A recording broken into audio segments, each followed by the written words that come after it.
Let's go back to Mbalenhle Mthethwa. The airports company South Africa has confirmed that the current closure of UAE airspace has affected flights that Emirates, Airlines and Qatar Airways operate. The airlines have announced a temporary suspension of their flights following the escalation of tensions in the Middle East. Let's go back to Mbalenhle Mthethwa, still live from OR Tambo International Airport. Mbalenhle, good afternoon once again. Give us an update of what's transpired in the last while, some of the passengers that you are seeing, any updates from airports company South Africa or even the airlines themselves.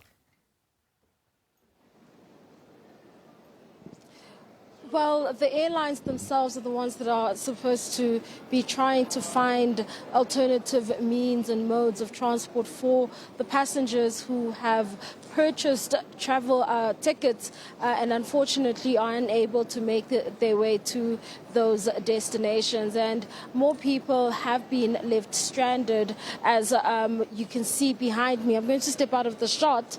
While it seems as though the queue has somewhat died, while it looks shorter, more and more people keep coming along to try and see if they cannot find alternative modes of transport. I'm joined by a young individual who comes from the Western Cape, who was traveling, who's going to tell us more about his travels. And thank you so much for taking the time to speak to us.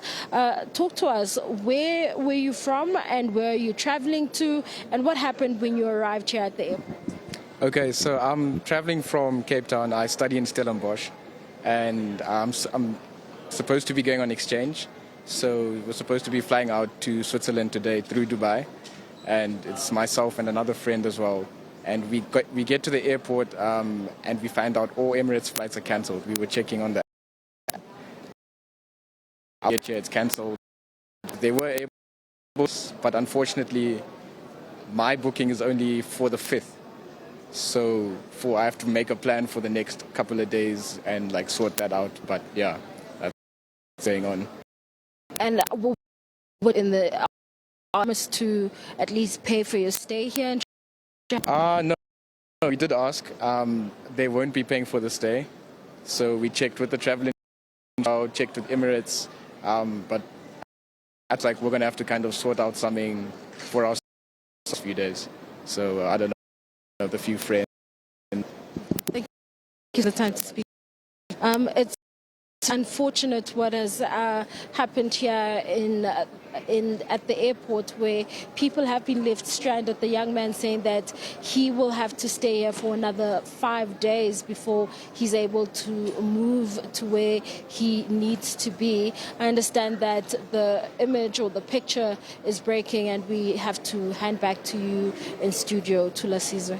All right, Mbalenhle, thank you for that. I think we got enough of that crossing just for an update from that young passenger who's part of the many, many people who've been affected by the disruptions to international flights due to the situation out in the Middle East, in a number of countries in the Middle East.